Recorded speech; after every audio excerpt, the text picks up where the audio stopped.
So when I was about 2 or 3 years old, my parents had a dinner party. We lived in this big farmhouse in the middle of nowhere.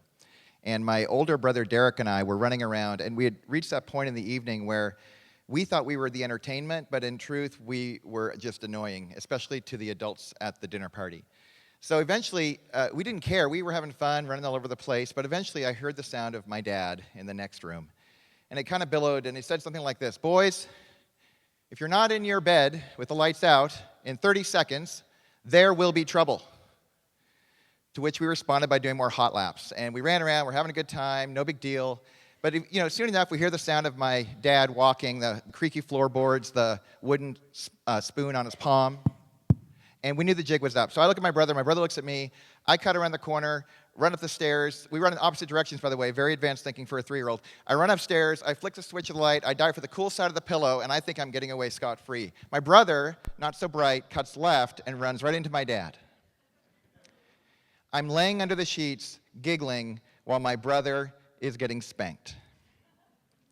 I think I got away scot-free, except I didn't. The next day, my father was killed in a car accident on his way to work. Correlation and causation are two very different things, but to a 3-year-old, and as far as I was concerned, my dad died because I didn't go to bed on time. Later on, I found out that not only did my dad die when I was 3, but my dad's dad died when my dad was 3. And I had unknowingly entered into a legacy of death. Good news, my wife and I have 4 children, and my youngest is 8. No, I don't have much time. You need to just stop. You need to stop. So how does a guy who never had a dad, whose dad never had a dad, ever figure out how to be a good dad? Fast forward 2 decades. I'm getting married, and my buddy and about 20 buddies throw a bachelor party for me, and they decide that they are going to do it a little different. Most of this night I'm not going to tell you about, but I'll tell you about one little part of it. They asked me to go on and put on a uniform. It was a white t-shirt and white boxers, and I know it sounds weird, but hang with me.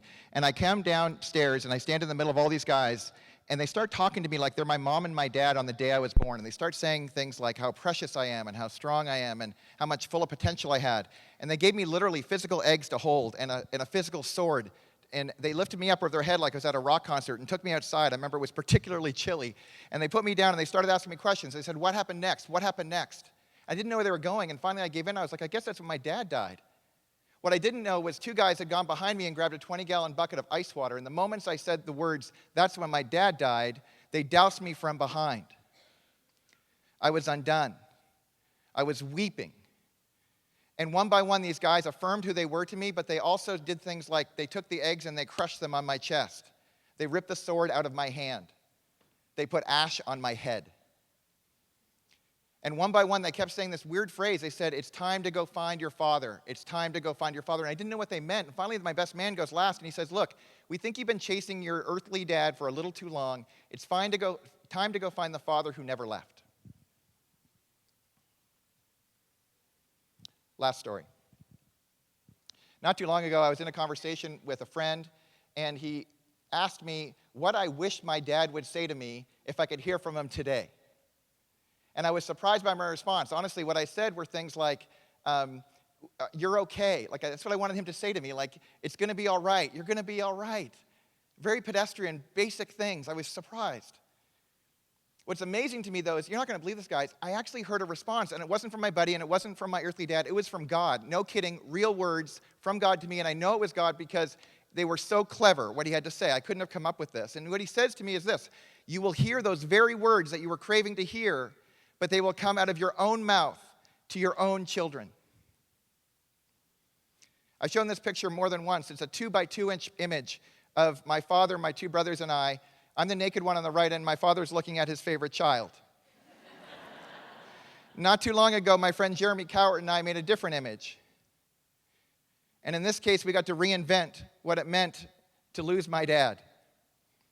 And in truth, especially when I think of my buddy Jeremy right now and what he's going through, I got to realize we get to do this for people. We get to make 2-by-2-inch pictures that are reinventing, that can change everything. There's always more to the story, my friends.